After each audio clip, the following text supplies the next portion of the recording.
Le Président de la République.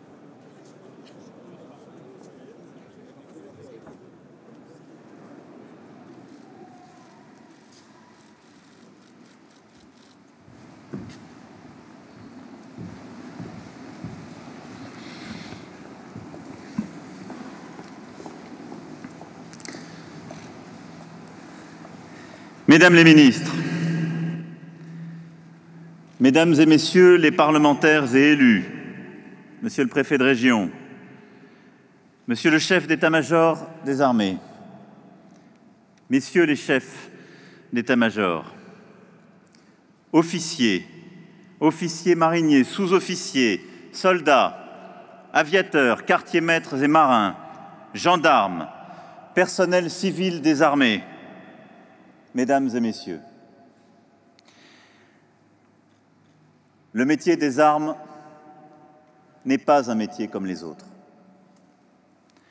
De l'entraînement aux opérations, du territoire national aux théâtres extérieurs, à terre, dans les airs, sur les mers et dans ses profondeurs, les missions que vous préparez et que vous menez, qui justifient la raison d'être des armées, sont d'une exigence spécifique.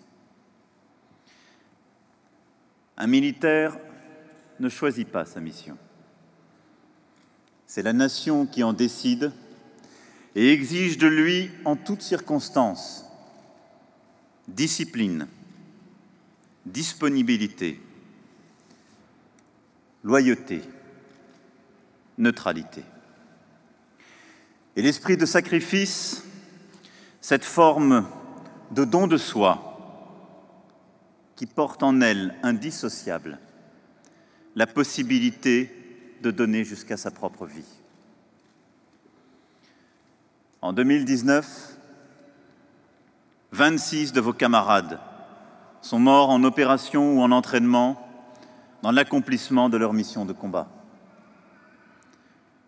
Je m'incline ce soir avec un infini respect et une immense gratitude devant ces sacrifices consentis.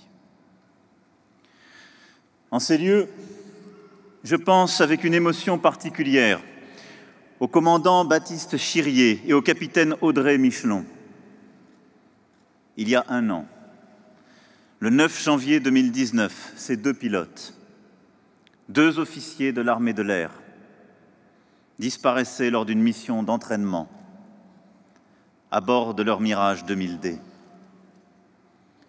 Cette mort, douloureuse, brutale, rappelait à tous la dangerosité inhérente au métier des armes. S'entraîner en temps de paix, en conditions opérationnelles, au risque de sa vie, pour être prêt en temps de guerre. Cela fait partie de l'engagement pris par chaque militaire. Ce même choix qu'avait fait le caporal-chef Bognaud, membre d'élite du groupement militaire de haute montagne, mort, lui aussi, en entraînement. Je pense à vos camarades, tombés au service de la nation dans l'accomplissement de leur mission. En opération sur le sol métropolitain ou dans la forêt guyanaise, ils combattaient pour notre défense, celle de nos concitoyens. Je tiens aussi, ici, à saluer la mémoire de ceux tous qui ont donné leur vie sur des théâtres extérieurs, loin de leurs concitoyens. Je pense à Marc Cuirasse et Ronan Pointeau, mortellement touchés par l'ennemi, ou à Alain Bertoncello et Cédric de Pierrepont, qui ont sauvé au prix de leur existence celle de nos compatriotes retenus en otage. En se battant aux côtés des peuples du Sahel, ils sont morts pour la France, sa liberté, ses valeurs, en allant jusqu'au bout de leur engagement. Je pense aussi à vos 13 camarades, appelés pour épauler leurs frères d'armes, engagés au sol, dans de furieux combats dans le Liptako malien. Ils sont morts, pour leurs camarades, pour vous, pour nous. Leur bravoure, leur dévouement jusqu'au don ultime de leur vie nous oblige. Leur souvenir est gravé dans la pierre du monument aux morts en opération extérieure que j'ai inauguré le 11 novembre dernier et que nous avons pensé comme le témoignage de la reconnaissance de la nation pour ces soldats tombés pour elle.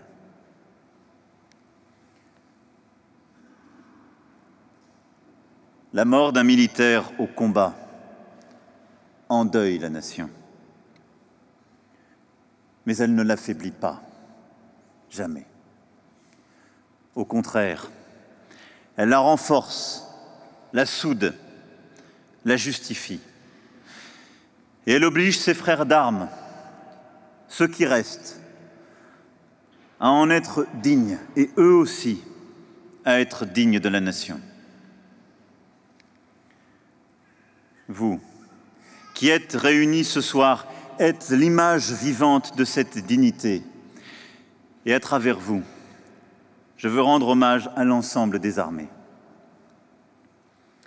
Cet après-midi, durant les présentations, j'ai vu, comme à chaque fois, un très grand professionnalisme. J'ai surtout vu de la passion, de l'enthousiasme, le sens de l'engagement.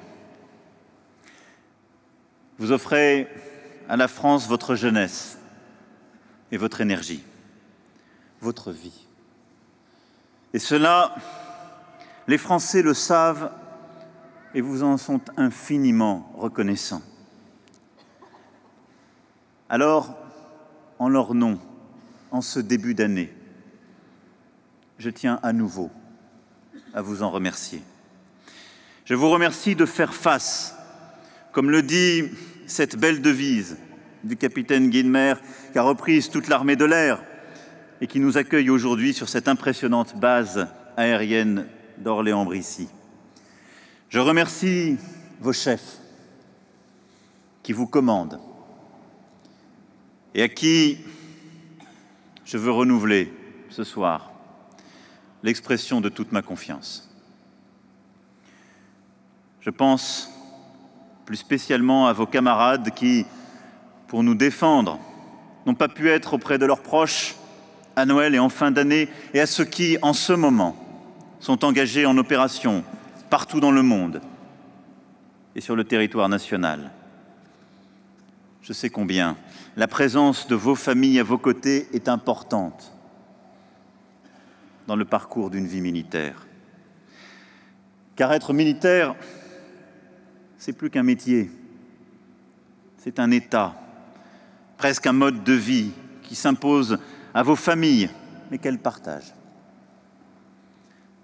Et je leur sais gré d'assumer avec abnégation cette part d'inquiétude, cette part d'inconfort liée à l'état militaire et que l'imprévisibilité des missions et la réactivité de nos engagements augmentent. Mes pensées vont plus particulièrement aux familles éprouvées par la mort d'un des leurs. Nul n'est jamais préparé au deuil soudain de l'être aimé, à une vie fauchée en pleine jeunesse, à un destin brisé trop tôt. Et personne n'est jamais préparé à une telle absence si brusque. Et pourtant, à chaque fois que je rencontre ces familles, vos familles, au nom de tous les Français, aux Invalides, le 11 novembre, ou le jour de la fête nationale, nous partageons avec elles des moments douloureux et graves, mais toujours empreints d'une profonde dignité et d'un immense courage. Car ces familles partagent, autant que leurs proches, le sens du service de la nation. Elles savent que la mort d'un soldat n'est jamais vaine, Elles savent que leur sacrifice fait partie des actes constitutifs de notre nation. Je salue également ce soir nos blessés, dont certains ont tenu à être là, parmi nous ce soir. Ils ont échappé à la mort, mais leur corps et leur esprit restent marqués à jamais par le feu ennemi et portent les séquelles de leur engagement personnel sans réserve. À côté des meurtrissures visibles, il y a parfois aussi des déchirures souterraines, aussi profondes, quelquefois plus aiguës encore. À tous nos blessés, nous devons une infinie reconnaissance, car leur stigmate résulte de la volonté de notre pays de se battre pour la paix, pour notre liberté. Au nom de tous les Français, je leur souhaite de se rétablir au plus vite, de se reconstruire physiquement et moralement. La prise en charge, l'accompagnement et la réinsertion des blessés figurent parmi les priorités absolues de nos armées. Et je sais combien la ministre, aidée de la secrétaire d'État, ainsi que les chefs d'état-major prennent soin de cette mission particulière. Il ne peut en effet en être autrement, parce que nos armées font la guerre et que c'est une nécessité opérationnelle, parce qu'il n'y a pas de plus bel exemple de solidarité nationale. Et je remercie les armées de s'en acquitter avec cœur et générosité. Le monde combattant, dans sa diversité, incarne également cette solidarité nationale. Car ce don de soi pour la nation, c'est une forme suprême de solidarité avec son pays, avec ses concitoyens. Solidarité des combattants à l'égard de leurs compatriotes. Solidarité des Français à l'égard des combattants. Solidarité entre frères d'armes. Solidarité entre générations. De l'Algérie aux opérations extérieures, de 1963 à 2020. Je veux ici rendre un hommage tout particulier aux anciens combattants qui ont quitté le service actif et ne sont désormais plus militaires. Certains ne sont pas si anciens que cela et poursuivent une vie professionnelle civile, une deuxième carrière. D'autres ont atteint l'âge de la retraite et je les rencontre à chaque fois dans nos cérémonies patriotiques tout au long de l'année. J'ai eu le plaisir, il y a quelques semaines, de les recevoir à l'Élysée le 11 novembre dernier. Je veux ici témoigner à tous ces anciens combattants mon estime et la reconnaissance de la nation. Reconnaissance pour les services rendus au pays.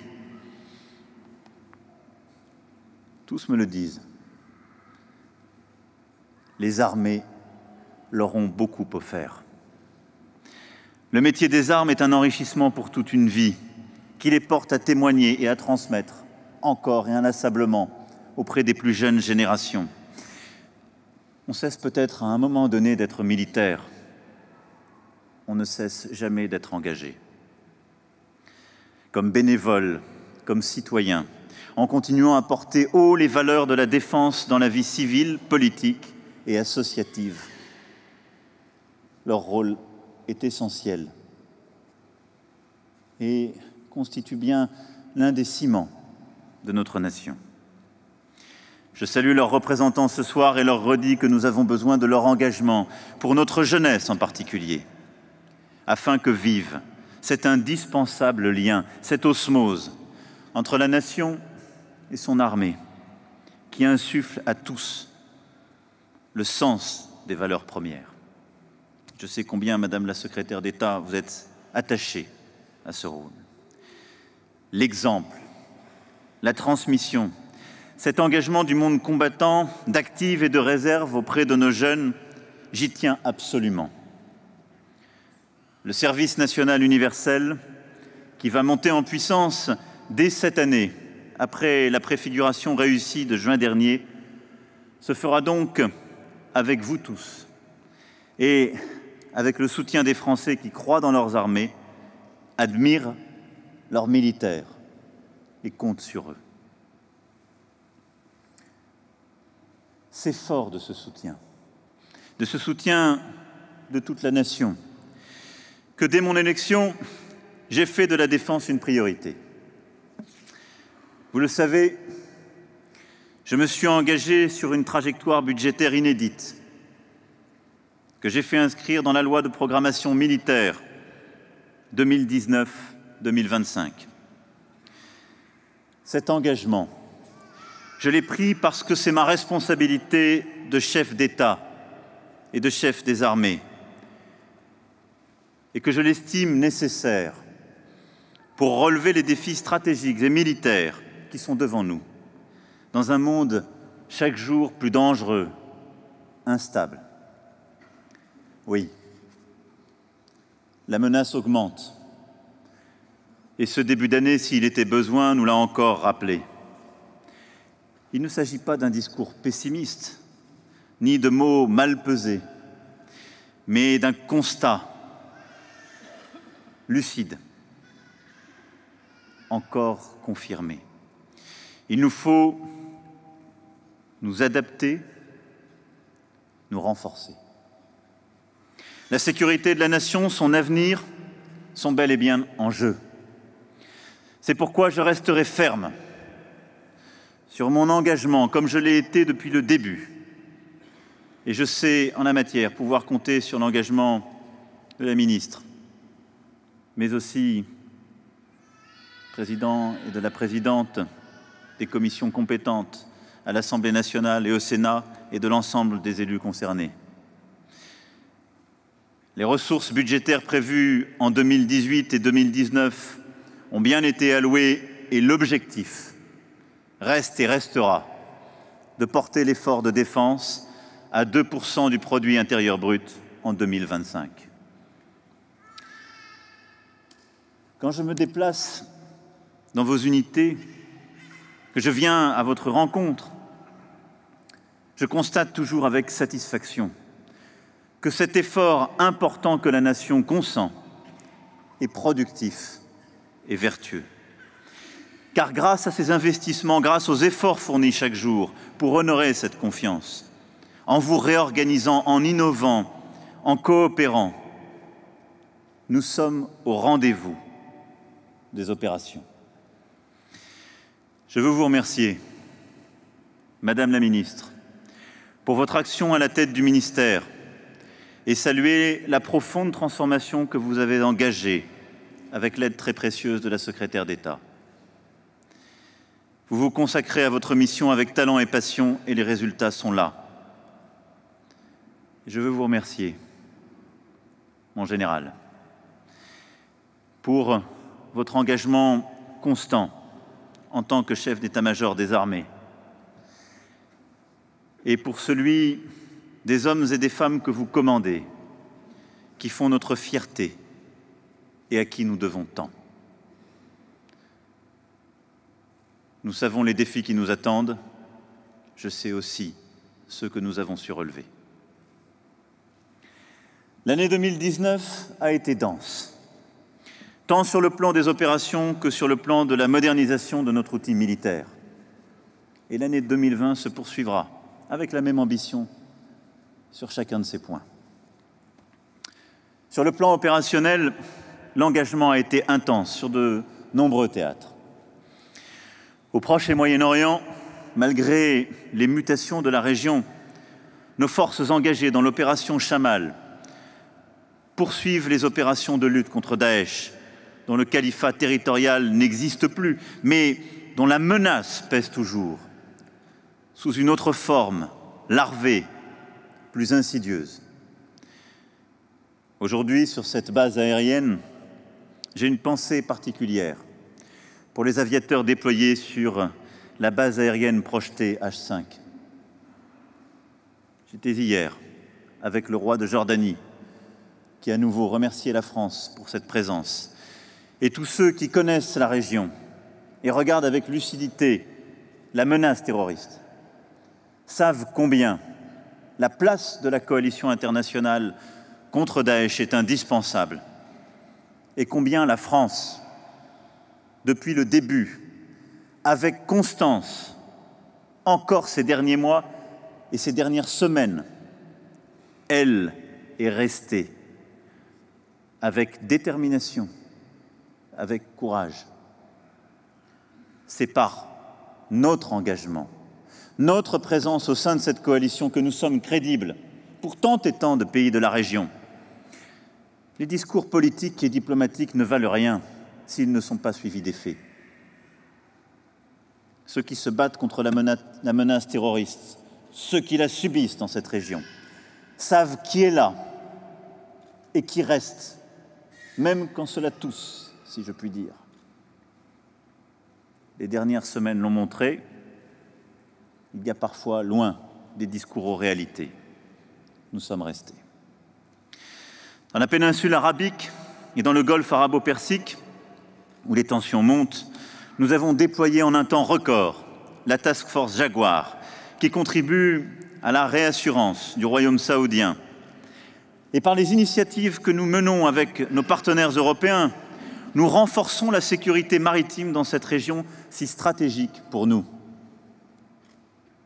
C'est avec fierté que je peux vous dire que, sur notre initiative, nous avons su convaincre pour cette mission essentielle nombre de nos partenaires européens pour garder cette autonomie stratégique vitale, celle de comprendre, de savoir par nous-mêmes et de pouvoir intervenir comme il se doit. Je ne peux prendre aucune décision qui soit bonne ou juste si cette capacité n'est maintenue. Elle l'est par de telles opérations.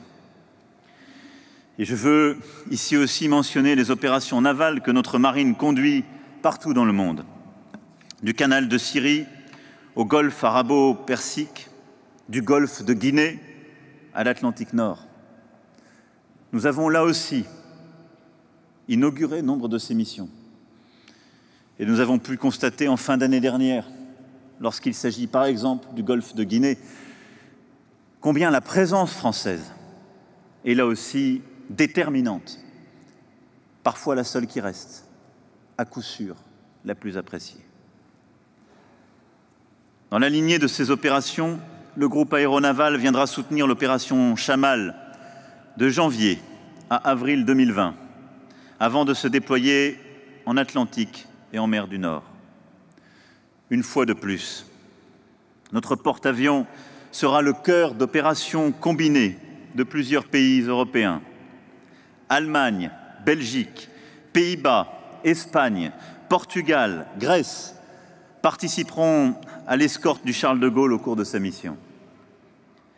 Cette force européenne, tout comme notre déploiement Lynx dans les pays baltes, viendra renforcer le lien transatlantique et l'OTAN. Preuve supplémentaire que défense européenne et OTAN sont les deux piliers d'un même édifice, la sécurité collective de l'Europe. Et chacun de ces déploiements, chacune de ces opérations le montre. Au Liban, nos forces engagées dans la FINUL contribuent à la stabilité d'un pays qui nous est cher, qui s'apprête à fêter un siècle d'existence, mais dont les difficultés politiques enveniment une situation économique et sécuritaire d'ores et déjà plus que précaire. La présence, là aussi, de nos armées est indispensable. Au Sahel, les opérations se poursuivent. J'ai tenu, à la fin de l'année dernière, à aller à la rencontre de vos camarades des FFCI et de la base aérienne avancée de Niamey. La France et ses alliés se battent conjointement avec les armées des pays sahéliens à leur demande et en leur faveur. Si la France a dû prendre seule l'initiative pour sauver le Mali en 2013, c'est bien aujourd'hui l'Europe qui se bat pour stabiliser une région qu'il est impossible de laisser tomber dans le chaos et devenir la base arrière d'un autre terrorisme aux frontières sud de notre continent. Il revient bien à la communauté internationale et aux acteurs régionaux, et non à la France seule, d'accompagner durablement nos partenaires sahéliens sur le chemin de l'autonomie et de la stabilité.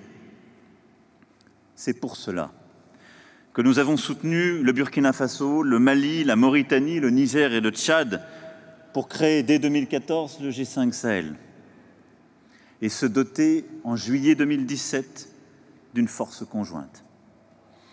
C'est pour cela que nous avons lancé avec l'Allemagne le partenariat stratégique pour la stabilité du Sahel. C'est la volonté qu'ont exprimée les pays membres de la communauté économique des États de l'Afrique de l'Ouest en septembre dernier à Ouagadougou. Oui, l'Afrique, l'Europe, les Nations Unies se mobilisent pour le Sahel.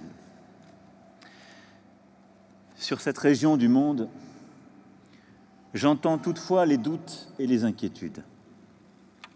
L'année 2019 a été une année douloureuse et tous, Sahéliens comme Français, nous avons payé un lourd tribut au combat contre le terrorisme djihadiste. Et je veux avoir une pensée évidemment pour nos soldats que j'évoquais à l'instant et pour leurs frères d'armes sahéliens. Et encore il y a quelques jours, tombés au Niger. Mais ces sacrifices ne seront pas vains. Et je crois pouvoir dire que les décisions profondes, nouvelles prises il y a quelques jours à Pau, après l'hommage rendu à vos frères d'armes du 5e RHC, permettront d'avancer. Oui, à Pau, les États membres du Sahel ont réaffirmé leur volonté politique d'être défendus, protégés et de coopérer avec nos armées.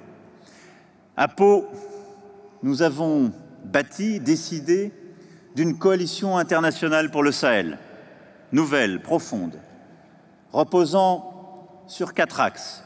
Le premier, la lutte contre le terrorisme. Barkhane y sera pleinement engagé avec les forces du G5 Sahel, avec aussi quelques-uns de nos alliés européens qui rejoindront la Task Force Takuba et toutes les forces étrangères, internationales qui nous rejoindront. Par un commandement conjoint enfin décidé, nous serons plus efficaces.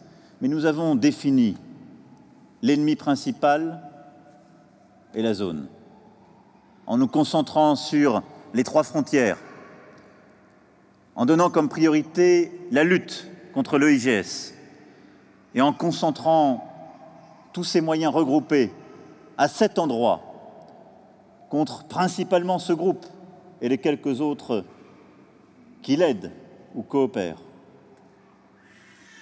Je sais que les résultats suivront. J'ai décidé que 220 soldats viendraient compléter notre force déjà présente. Nous y mettrons tous les moyens. Et la victoire sera là. Le deuxième pilier, c'est celui du soutien, de la montée en capacité des armées sahéliennes. Barkhane joue là aussi un rôle essentiel. Les missions EUTM, UCAP, le rôle de la MINUSMA et l'ensemble des coopérations internationales permettront d'aller plus loin, plus fort, en termes d'équipement, de formation, d'accompagnement, indispensable là aussi pour gagner les espaces repris et consolider. Le troisième pilier sera celui du retour de l'État et de l'action politique que nos partenaires sahéliens doivent conduire. La part militaire ne peut être durable ou efficace s'il n'y a pas à côté le travail politique indispensable qui ne relève pas de nous, mais de nos amis du Sahel. Et principalement au Mali, au Burkina Faso, beaucoup est à faire pour reconquérir certaines régions. Je pense à Kidal, où l'État doit pleinement revenir, Et c'est l'administration, la justice, parfois l'école, qu'il faut replacer dans chacun de ces territoires. Enfin, le quatrième pilier de cette coalition internationale pour le Sahel, c'est le développement. Autour de l'Alliance pour le Sahel, lancée dès l'été 2017, et de ces projets que nous savons d'ores et déjà déployés par une organisation aujourd'hui très coordonnée et méthodique entre nos armées, l'Agence française de développement, l'ensemble des bailleurs internationaux et les organisations non gouvernementales locales. Le cap est fixé. Dans un an, la force Barkhane sera devenue une coalition militaire internationale, ce qu'elle est déjà en partie grâce aux contributions de nos partenaires européens et américains. Maintenant, ce sont des victoires et des résultats que nous irons chercher à nouveau. Les armées françaises, et c'est à votre honneur, ont porté cette année encore les engagements pris par la France pour assumer ses responsabilités internationales. Grâce à vous, c'est aussi sur notre propre sol et dans nos approches que la sécurité a été garantie, à terre, en mer et dans les airs, nous l'avons vu tout à l'heure, dans l'Hexagone comme dans nos outre-mer. Votre engagement pour la défense des Français, la paix et la sécurité a été permanent. Tout à l'heure, j'ai vu la modernisation en marche dans l'armée de l'air. Et je vous remercie, mon général, pour les présentations qui m'ont été faites, qui m'ont permis une fois encore d'apprécier la très grande qualité et le professionnalisme des femmes et des hommes qui servent au sein de l'armée de l'air. Cette année, arriveront ici, à la base aérienne 123, 2 A400M Atlas, ce qui portera la flotte à 17, un deuxième ravitailleur KC-130J et sur la base aérienne d'Istres, un troisième A330 Phoenix MRTT. Après les premiers tirs de drones armés au Sahel, qui ont montré toute la pertinence de cette capacité que nous avons pu apprécier il y a quelques semaines à Niamey, un système Reaper supplémentaire viendra renforcer notre force de combat. La création du commandement de l'espace en septembre dernier et sa montée en puissance à Toulouse marquent clairement un changement d'ambition. Et avec le renouvellement de la composante spatiale, rappelle à chacun que la France se prépare à demain. Nous avons pu tout à l'heure, là aussi, en apprécier la puissance. Le lancement du SNA Suffren, premier des 6 Barracuda, marque le renouvellement de notre composante sous-marine, qui se poursuivra en 2020 dans sa composante stratégique par le lancement en réalisation du programme des sous-marins nucléaires lanceurs d'engins de 3e génération. La surveillance de nos zones économiques a été considérablement renforcée, avec la livraison d'un 3e patrouilleur léger, d'un B2M et la commande de 6 nouveaux patrouilleurs outre-mer qui seront livrés à partir de 2023. Pour l'armée de terre, cette charnière 2019-2020 voit la livraison des premiers blindés de l'Air Scorpion. 92 Griffons ont déjà été livrés en 2019, comme prévu. Et l'armée de terre recevra les 128 suivants dès 2020, ainsi que les 4 premiers engins blindés Jaguar, 12 000 fusils d'assaut H4-416, 7 hélicoptères Caïman. Je sais tout ce que ces chiffres signifient d'efforts, de mobilisation, et je veux vous remercier, Monsieur le Délégué Général, pour tout le travail accompli de modernisation de votre délégation et du dialogue constant avec nos industriels, des délais parfois contraints et poussés, et de l'amélioration profonde de notre propre organisation. Les situations étaient, sur nombre de sujets parfois difficiles et critiques. Sur chacun de ces points, nous sommes en train, je crois pouvoir le dire, de rétablir les choses. Je sais aussi tout le travail sur le MCO conduit, j'ai encore pu le voir il y a 2 jours à Pau, et à travers cela, je sais combien Madame la Ministre et mon général vous y tenez, et moi aussi, c'est la disponibilité de nos équipements que nous améliorons en revoyant nos organisations, en sachant externaliser là où il le faut, réorganiser nos propres chaînes pour mieux utiliser nos équipements, pour permettre en opération et dans tous les cadres de faire encore davantage. Mais la modernisation de nos armées ne se limite pas à une modernisation des équipements. Je l'ai dit dès ma prise de fonction, je veux un renouveau de la condition militaire, parce que celle-ci s'était profondément dégradée par le passé, et parce que, j'y crois profondément, la condition militaire participe de l'efficacité opérationnelle des armées.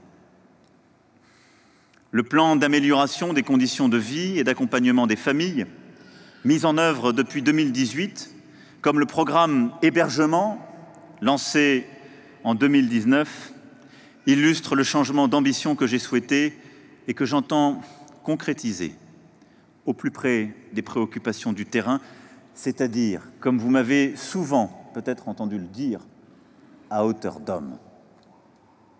Oui, cette loi de programmation militaire doit permettre aussi, pas simplement d'avoir les meilleurs équipements au monde en opération, ce qui est légitime, et ce qui est notre part de souveraineté, d'autonomie, ce que je vous dois, mais aussi d'avoir un quotidien, qui est ce que nous vous devons, de pouvoir vivre une vie de famille avec les contraintes de la condition militaire, mais où les préoccupations, les difficultés sont mieux prises en compte, où l'hébergement est amélioré.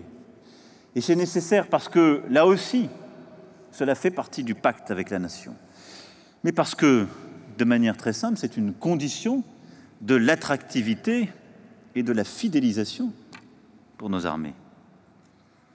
La condition militaire, c'est aussi ce qui touche au parcours, à l'environnement professionnel, au recrutement et à cette fidélisation. Car pour relever les défis qui nous attendent, il nous faut des femmes et des hommes d'engagement, passionnés, prêts à servir leur pays, qui s'épanouissent dans le métier des armes et dans le mode de vie si particulier qui en découle. L'attractivité du métier militaire est primordiale. Susciter des vocations à servir la France, donner envie chaque année aux jeunes Français de rejoindre vos rangs est un enjeu majeur dans le contexte que nous connaissons. Et je crois pouvoir le dire ce soir devant vous, nos armées sont formidablement attractives. Notre jeunesse s'engage toujours davantage, et je suis convaincu que le SNU créera encore plus de vocations demain. Nous avons un défi, la fidélisation, et nous en parlions encore cet après-midi. Et les plans que j'évoquais, qu'il s'agisse des familles ou de l'hébergement, sont une composante de cette fidélisation, car bien souvent, on quitte l'engagement militaire pour rejoindre une carrière civile parce que la famille veut moins bouger, parce que les contraintes pèsent davantage.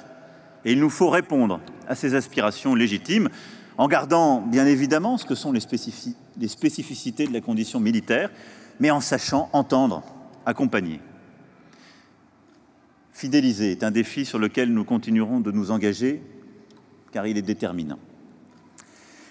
Et vous savez aussi l'attention constante que je porte à la prise en compte des exigences de votre métier dans la création d'un système universel de retraite. Je me suis exprimé, je crois, avec clarté en décembre dernier en Côte d'Ivoire. Je sais que la ministre, laquelle a veillé avec détermination et courage à défendre les quelques mots que j'avais prononcés et les spécificités que j'évoquais, la ministre, disais-je, a, depuis lundi, saisi le CSFM sur le projet de loi. Il a rendu son avis et j'en tiendrai le plus grand compte. Je connais la sensibilité sur le sujet et je la comprends parce que les pensions militaires constituent une garantie essentielle du contrat que l'État et la nation passent avec ceux qui acceptent de les servir par le métier des armes. Elle constitue une contrepartie que la nation apporte solidairement à votre engagement exorbitant à la défendre. Elles sont également une garantie du modèle d'armée dont la France a besoin pour assurer sa défense et ses missions dans le monde. Une armée jeune, agile, disponible sans contrepartie, qui ne compte pas ses heures, mais sert en tout temps et en tout lieu. Une armée d'emploi, engagée en opération, avec une chaîne de commandement directe qui va du chef des armées au terrain, telle que nous la connaissons aujourd'hui. Aussi, je le redis, les engagements que j'avais pris devant vous il y a 1 an, de prise en compte des spécificités militaires et du modèle d'armée, sont et seront tenus. J'y veillerai personnellement. Mesdames et messieurs, cet après-midi, j'ai encore découvert de nouvelles facettes de vos savoir-faire, de ces multiples compétences et métiers que l'armée de l'air met en œuvre pour assurer ses missions de protection, d'intervention, de dissuasion. J'ai vu et apprécié les technologies et équipements de pointe qui façonnent votre quotidien. Mais plus que cela, une fois encore, j'ai aimé cet état d'esprit, le vôtre. Un esprit commun à tous les militaires de nos armées fait d'engagement, de passion, d'enthousiasme, de courage et de détermination à servir votre pays et vos compatriotes. C'est, et cela restera, la plus grande force de nos armées. Alors ce soir, devant les élus, les parlementaires, c'est la gratitude de la nation à ses armées que je suis venu vous exprimer. Et c'est également mes vœux pour cette nouvelle année. Au nom de tous les Français qui vous respectent et vous estiment, qui vous admirent, et j'ose le dire, vous aiment, je vous souhaite le meilleur pour cette année 2020.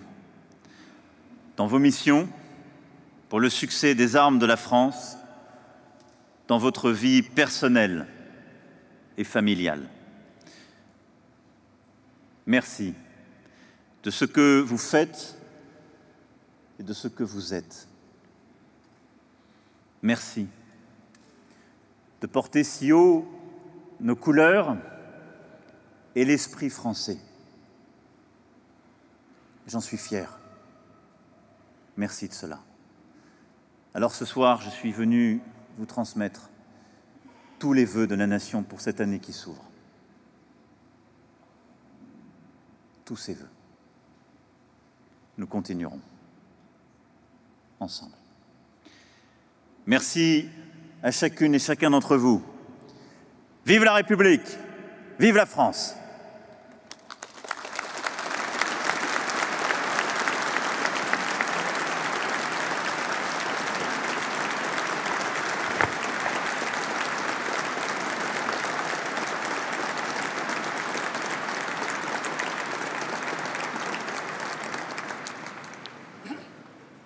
Allons, enfants de la patrie,